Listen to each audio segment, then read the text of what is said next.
अस्सलाम वालेकुम नाजरीन। सायरा बानो कौमी असम्बली में एक मजबूत और दबंग आवाज। आजकल पाकिस्तान में एक नई पार्टी की बड़ी धूम है, इस्तेहकाम पार्टी की। उसके बारे में कुछ गुफ्तगू उन्होंने की है, पहले आपको गुफ्तगू सुनवाते हैं, फिर उसके बाद उसके ऊपर हम अपना रिएक्शन भी देंगे।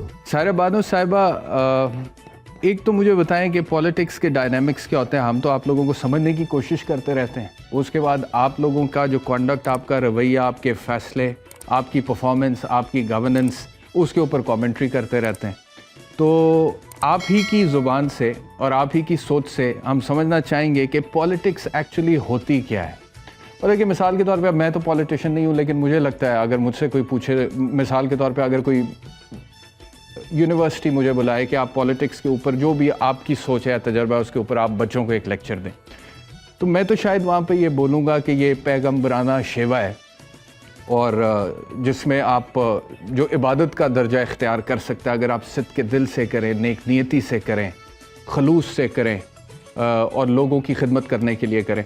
अच्छा, फिर मिसाल के तौर पे अगर हम हिस्ट्री को देखें अपनी, तो मैं ये देखता हूँ कि अगर हम प्रॉफिट्स की लाइफ को भी देखें, मिसाल के तौर पे हज़रत यूसुफ़ अलैहिस्सलाम को देखें, जितने मुश्किल हालात में जब उनको अल्लाह ताला की तरफ से वो दावत आई, और उसके बाद फिर उन्होंने डिक्लेयर किया that he is a profit.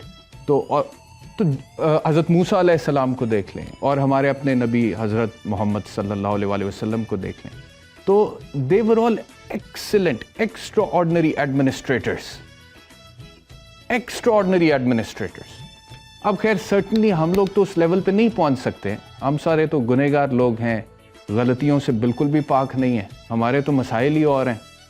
तो लेकिन उसके बावजूद वो अगर एक डॉक्यूमेंट्री मैं सोचता हूँ बनाऊँ किसी दिन, inside the mind of a politician, कि एक पॉलिटिशियन का दिमाग कैसे काम करता है। आई एम सॉरी, आप पर्सनल ना लीजिएगा, मैं वैसे ज़रा ओवरऑल बात कर रहा हूँ, आपकी बात नहीं कर रहा, तो इसके ऊपर ज़रा रोशनी डालें ना हमारे लिए। वालेकुम अस्सलाम। एक तो आपने सियासत की डेफिनेशन पूछ के काफ़ी सारा खुद ही बता दिया जो मुझे पता था, और जब मैं आई थी ये पता था कि सियासत एक इबादत है। और जिस वक्त मैं असेंबली को डिस्कस कर रही थी, तो मेरे हस्बैंड ऐसे बात कर रहे थे, तो उन्होंने बोला था कि मस्जिद मतलब कि खुदा के घर के बाद जो एक सबसे पाकीज़ा और मुक़द्दस चीज़ है, तुम उस जगह पे जा रही हो। और चले, वो सब चीज़ें तो अपनी जगह पर हैं, और आपने ये जो मिसालें दी हैं, तो खुदारा मतलब हम तो उनके पाँव की धूल भी नहीं है।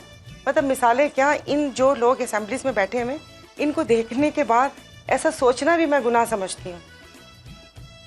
इवन जिस वक्त नाम लिया जाता था, आई एम सॉरी, मतलब ये नहीं कि हम कोशिश करेंगे रियासत मदीना बनाने की, तो वो मुझे लगता था कि हम लोग यसरब में बैठे हुए हैं, कि वो इस्लाम के ज़हूर से पहले जो हाल था वहाँ का, यसरब का, वो यहीं पर ही था। तो आपने ये पूछा है कि सियासत, जी सियासत आपने जो किताबों में पढ़ी है, या कहीं कुछ ऐसे जहाँ पर कुछ बहुत से अच्छे मुल्कों में, क्योंकि आजकल तो हमारे पास मिसालें होती हैं ना, फ़ौरन भाग के यूरोप चले जाते हैं, उसकी मिसाल उसकी मिसाल, हमारे पास अपनी मिसाल कोई भी नहीं है। मैं वो मिसाल देना नहीं चाहती, इस्लामी तारीख भरी हुई है मिसालों से, जी। लेकिन ऐसा कोई भी नहीं है। अगर आप कह रहे हैं कि एक पॉलिटिशियन के दिमाग में क्या चलता है, तो मैं जो आई थी, मैं तो यहाँ पर एक तिफले मकतब थी, तो वो बड़े बड़े बुर्ज मेरी आंखों के सामने गिरे हैं। बचपन में भी दीवारों पे लिखा देखते होते थे, नडर, दलेर, बेबाक की आदत, ये तीनों खूबियाँ दिखी ही नहीं मुझे। ना कोई नडर है, ना कोई दिलेर है, ना कोई बेबाक है। हाँ, किसी की दुम पे पाँव आए वो चिल्लाता ज़रूर है, लेकिन ये तीनों खूबियाँ मैंने देखी नहीं है। तो उससे पहले आप कुछ प्रोग्राम शुरू होने से पहले जो नई जमात बनी है उसके लिए बात कर रहे थे, उस पर थोड़ा सा बोल लूँ? जी फरमाइए ना, फरमाइए जी। मैं तो इतने सारे लीडरान तो इन्होंने कर लिए कुछ पता भी नहीं है ना, यहाँ पर पता नहीं कौन कौन सी पाबंदियाँ लगी हुई हैं। तो वो ये कि ये जमात तो बन गई, इन्होंने भान मत जोड़ा, लीडरान भी 100 से ज़्यादा आ गए हैं, बस अब सिर्फ वर्कर का इंतज़ार है कि बस अब इन लोगों ने वर्कर्स इकट्ठे करने, इधर उधर से इन्होंने ले लिया। और आपने कहा किंग्स पार्टी, इसमें किंग कौन है? इसमें किंग कौन है? हाँ, आप पैसे वाले बिल्डर्स बोल सकते हैं, सरमायादार बोल सकते हैं, वो कहते हैं ना व्यवहार से किंग तो कोई भी नहीं है। जोड़ तोड़ के माहिर हो सकते हैं, आवाम को चूना लगाने वाले हो सकते हैं, और बिल्कुल आपने सही बोला, یہ آج جیسی ان کی شکلیں تھیں مجھے یاد آ گیا, بچوں کا بچپن یاد آ گیا کہ مونٹیسری میں جب بچوں کو چھوڑ کر میں آتی تھی تو میرے بچے مجھے دیکھ کے منہ بسوڑتے ہوئے ایسے ہی بیٹھے ہوئے ہوتے تھے. تو یہ کون سا ڈرامہ ہے؟ آپ نے آنسو بھر کے پارٹی چھوڑی, 6 دن بعد آپ نے دوسری پارٹی جوائن کر لی دانت نکالتے ہوئے, اور آج جب کیمرے کا سامنا کرنا تھا تو اس کے بعد کوئی اپنے سر پکڑ رہا ہے, کوئی اپنا سر کھجا رہا ہے, کوئی زمین پہ پڑی کوئی سوئی تلاش کر رہا ہے. تو یہ سب کیا ہے؟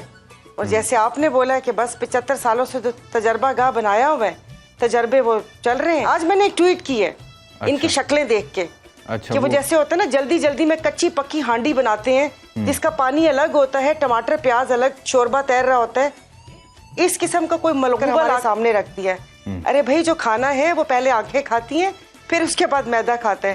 کسی کھانے کو دیکھ کے اشتہا بڑھے گی تو انسان اس کو کھائے گا. تو بس یہ ادھر ادھر سے وہ کہتے ہیں نا کہ بھانمتی کا کنبا والی مثال تو بہت اچھی ہے, دوسری مثال دے نہیں سکتی. آدھی بتاؤں گی کہ جو وہ کہتے ہیں نا کہ وہ تصور خانم یا فریدہ خانم کپ مختلف لے کر آئی تھیں اور نور جہاں صاحب نے کہا تھا کہ یہ تم کپ, اس نے کہا نہیں سارے سونے سی میں لے آئی ہیں.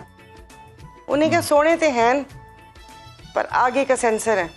اچھا وہ ڈھونڈ لیجئے گا آپ. چلیں میں شو کے بعد آپ سے پوچھ لوں گا. جی تو دوستوں آپ نے یہ گفتگو سنی. سائرہ بانو بہت دبنگ گفتگو کرتی ہیں, بہت بے باک اور بے لاگ تبصرہ کرتی ہیں. نئی پارٹی پہ جیسا سب تبصرہ انہوں نے کیا ہے شاید کسی نے نہیں کیا ہوگا. اور نئی پارٹی کا بھی حال آپ دیکھ رہے ہیں, آپ تصویروں میں ویڈیوز میں دیکھ رہے ہوں گے کہ فواد چودھری جس طرح اپنا چہرہ چھپا رہے ہیں, یا اسٹیج پر جیسے ان کے لیے کرسی لگائی گئی تھی وہ اس پر بیٹھے پھر اٹھ کر پیچھے چلے گئے, پچھلی قطاروں میں چلے گئے, اور وہاں بھی وہ اپنے چہرے پہ ہاتھ رکھ کے چہرے کو چھپانے کی کوشش کرتے رہے. لیکن وہ دور نہیں ہے, 90 کی دہائی نہیں ہے, 80 کی دہائی نہیں ہے. ہر بندے کے ہاتھ میں موبائل ہے اور کیمرہ ہے, میڈیا ہے, ہر چیز موجود ہے. اور سب کچھ جتنا کوئی چھپتا ہے زیادہ چھپتا ہے اتنا اس کو زیادہ واضح دکھایا جاتا ہے. اور یہی کچھ ان کے ساتھ بھی ہوا. فیاض الحسن چوہان کے ساتھ بھی یہی کچھ ہوا. ان کو واضح طور پہ دکھایا گیا کہ کس طرح سے وہ چھپنے کی کوشش کر رہے ہیں. اب مجھے نہیں پتا کہ وہ کس وجہ سے گلٹی فیل کر رہے ہیں. کپتان کو تو انہوں نے چھوڑ دیا, قاسم کے ابو کو انہوں نے چھوڑ دیا اور پارٹی چھوڑ کے اور وہ نئی پارٹی میں شامل ہو گئے. اب تو ان کو کوئی گلٹی نہیں فیل کرنا چاہیے. جو کچھ وہ چاہتے تھے وہ ان کو مل گیا, اور ظاہر ہے کہ نئی پارٹی میں آئے ہیں تو عہدے بھی ملیں گے, سب کچھ ملے گا, مراعات بھی ملیں گی. اور آگے پارٹی کے جو سربراہ ہیں وہ کتنے کمزور نہیں ہیں, وہ ان کو خوش بھی کریں گے انشاءاللہ. لیکن ان کو اب پریشانی کس بات کی ہے؟ میں تو اس بات سے پریشان ہوں کہ ان کو اب کس چیز کی پریشانی ہے. اب ان کو پریشان ہونا نہیں چاہیے. یہ جیسے کہتے ہیں نا کہ پہنچی وہیں پہ خاک جہاں کا خمیر تھا, تو اس حساب سے جہاں جیسا ماحول یہ چاہتے تھے ویسا ماحول ان کو مل گیا ہے. تو اب اللہ خیر صلاح, اب دیکھتے ہیں آگے کیا ہوتا ہے. یہ اونٹ کس کروٹ بیٹھے گا آپ بھی دیکھیں, میں بھی دیکھتا ہوں. آپ کا اس ویڈیو کے بارے میں کیا خیال ہے کمنٹ باکس میں ضرور اظہار کیجیے گا.